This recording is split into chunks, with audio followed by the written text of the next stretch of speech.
G'day YouTube, welcome back to the channel. Turbo Tristan here, and today we're going to be talking about how we managed to fit the Haltech Elite 1500 into my EK Civic.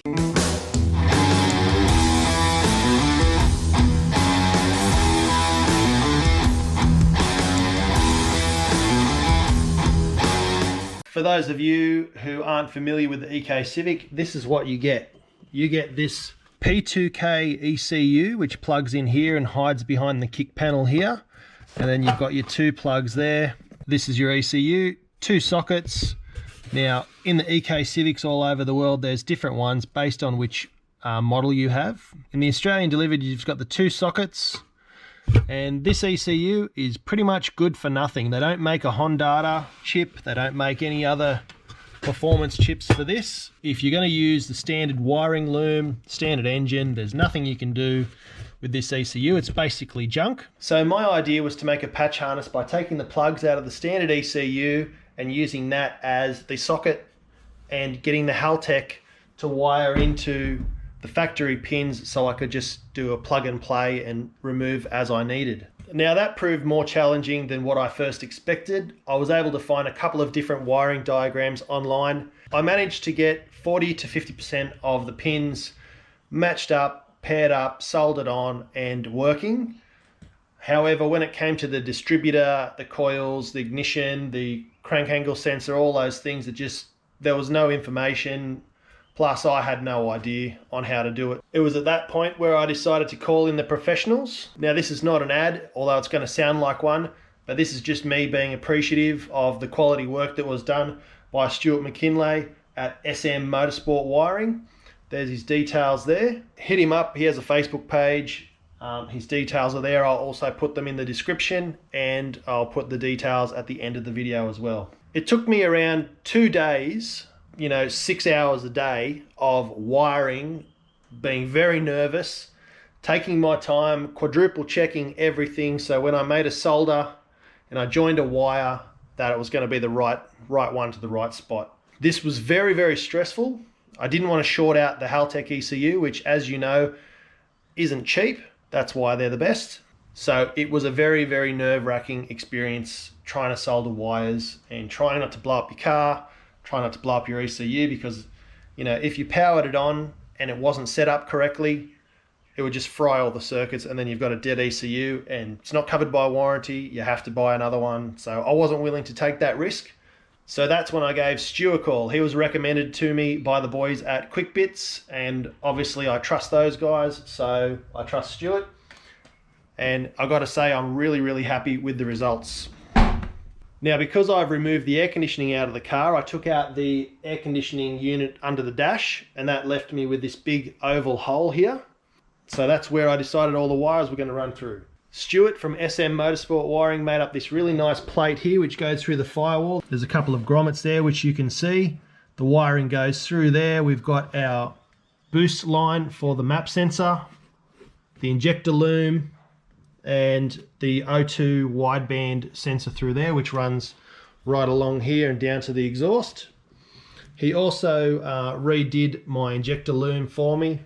He said I didn't do a bad job, but he just wanted to tidy it up if he was going to put his name on it. A lot of pride in his work. As you can see, everything is all perfectly matched, perfectly even, and all looks amazing. So that is tucked out of the road.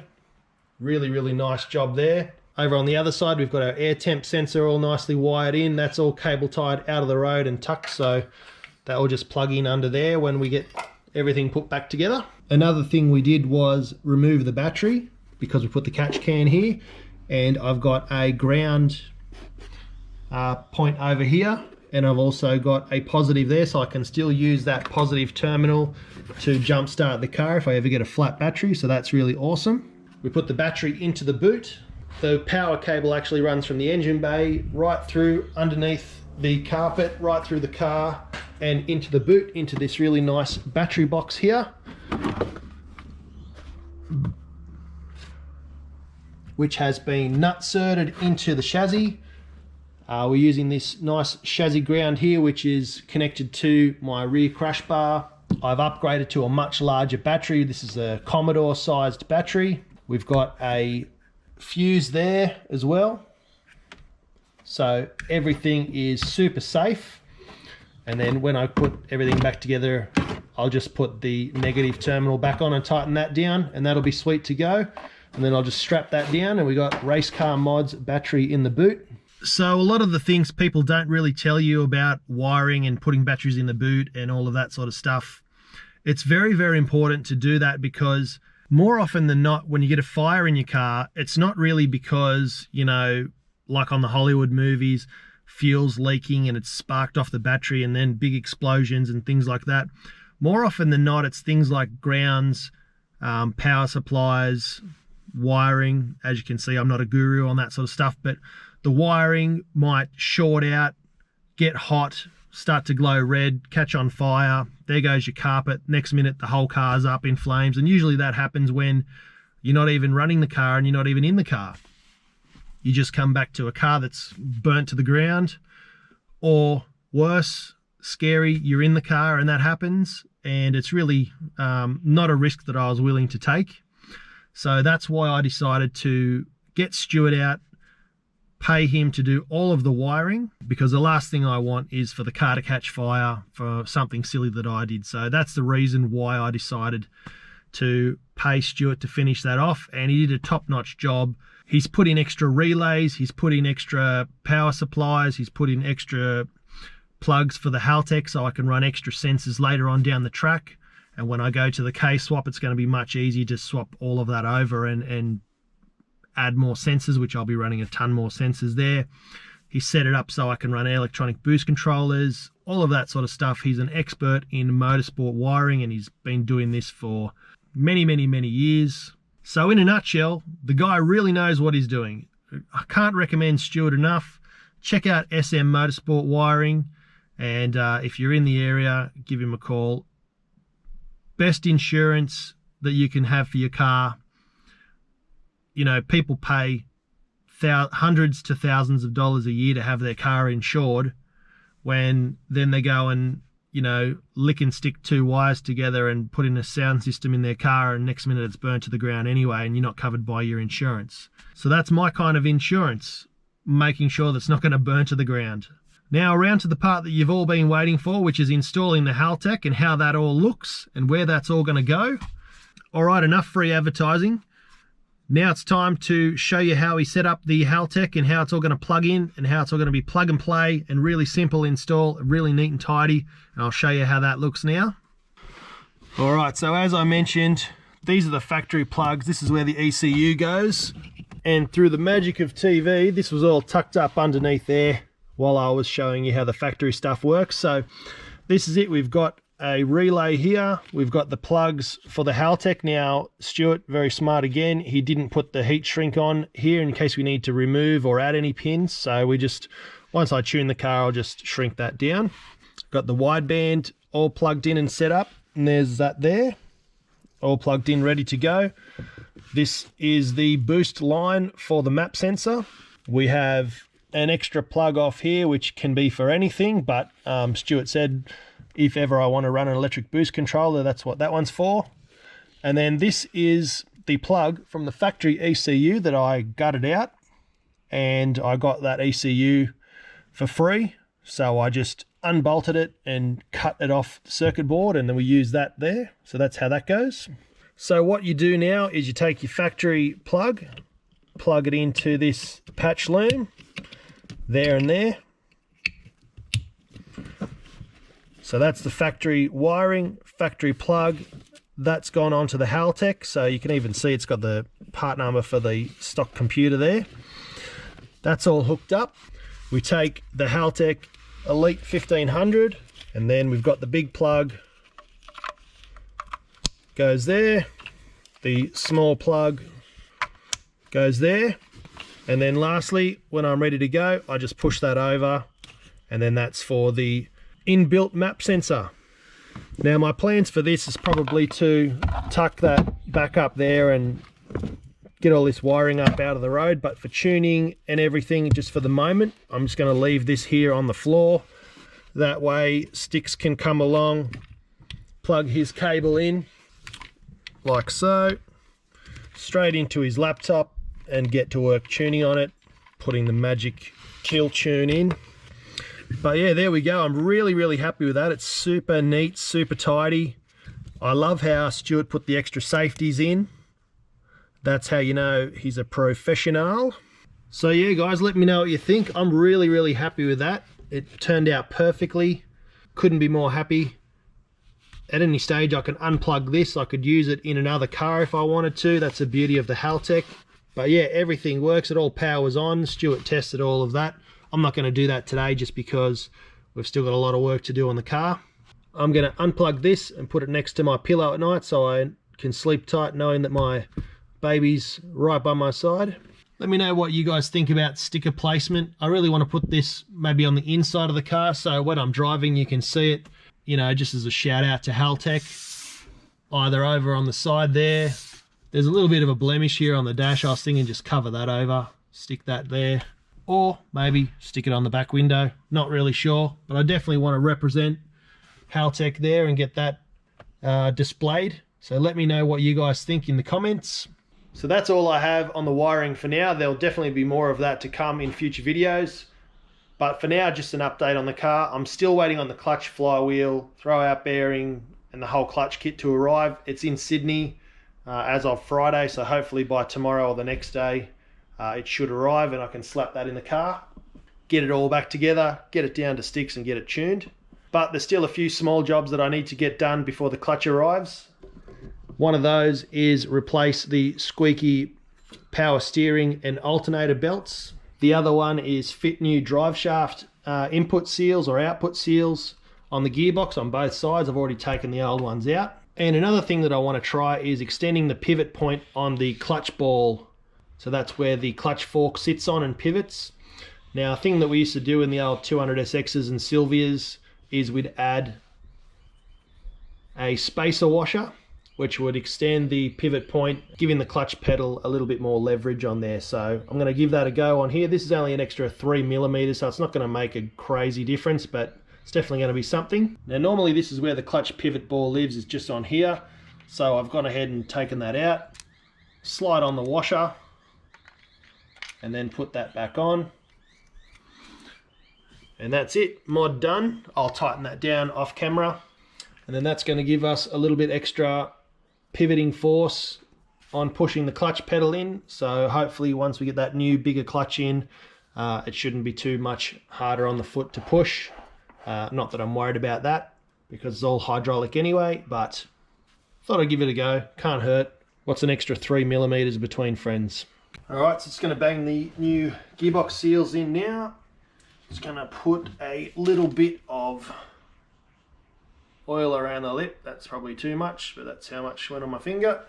Okay, just a little bit of oil around the seal. Put that on there.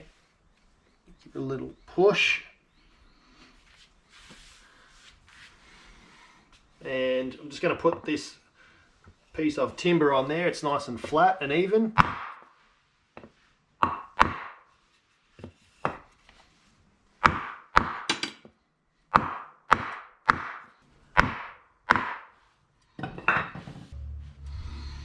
And there we go, nice and flush, nothing's damaged. Nice new fresh seal, so it's not going to leak out of the drive shafts. And now just flip the gearbox over. It's currently sitting on this bucket draining the last of the old oil out of it. If anyone's wondering about the oil seals, the inner one is 35mm ID, so here, inside diameter, and 56mm outside diameter by 8mm wide. And on the other side, so the one I'm about to stick in, that one is 62mm outside diameter, 35mm inside diameter by 8mm width as well. So a little bit of confusion. Took me a few days to get those in because Honda was telling me one thing, their listings were telling me something else. So what I did was pull the old ones out, measure them with verniers, off to Bearing Service Centre to get some new ones, because they sell oil seals for anything. They don't charge you what Honda charges you. So there's a tip. Try Bearings and Seals place.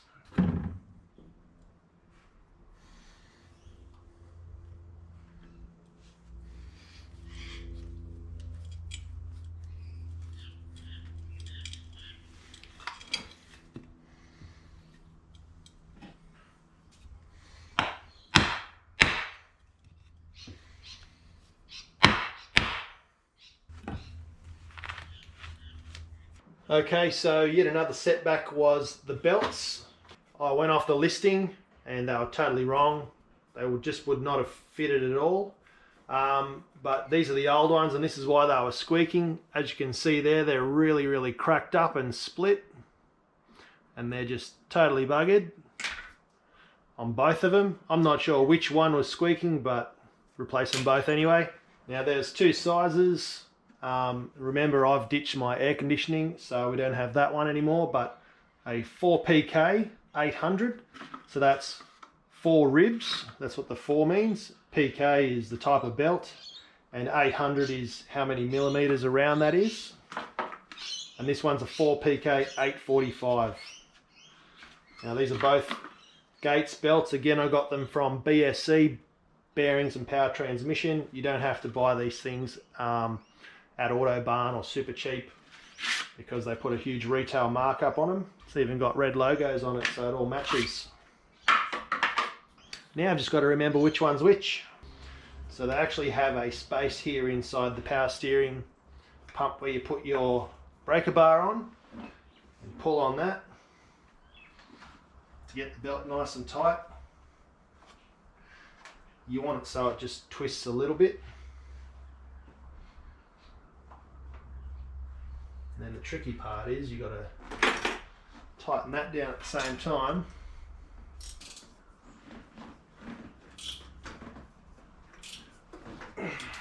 $12 Alright, so that one ain't going anywhere. Now the fun one is the alternator belt, because it's tucked up right against the strut tower. It's a bit of a mission to get to. And this one you definitely want to make sure it's tight, because otherwise your battery's going to go flat. Okay, so the belts are on. The longer one, the 4PK 845, goes to the power steering. At the top, you put your breaker bar in there and then lever that and then tighten up the 12 mils. One there and one there.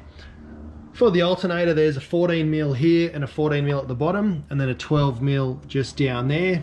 What I had to do was jam a pry bar in there and pull the alternator all the way out so it was nice and tight. And then with the other hand, it was a bit of a mission, was to then tighten that up. Okay, so we're underneath the car now. There's one of the 14 mils that you need to tighten for the alternator. There it is there. Now you just want these to be able to move like that. You don't want them super tight.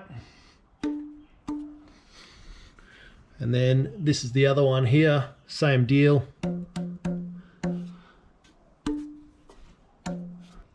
I also went ahead and put in some new torque mounts. I got these for 20 bucks off eBay. They're just billet alloy, anodized black, with some rubber bushings in there, so it's not 100% solid, but it's definitely better than this one which came out of it, which you can move that one around with your fingers.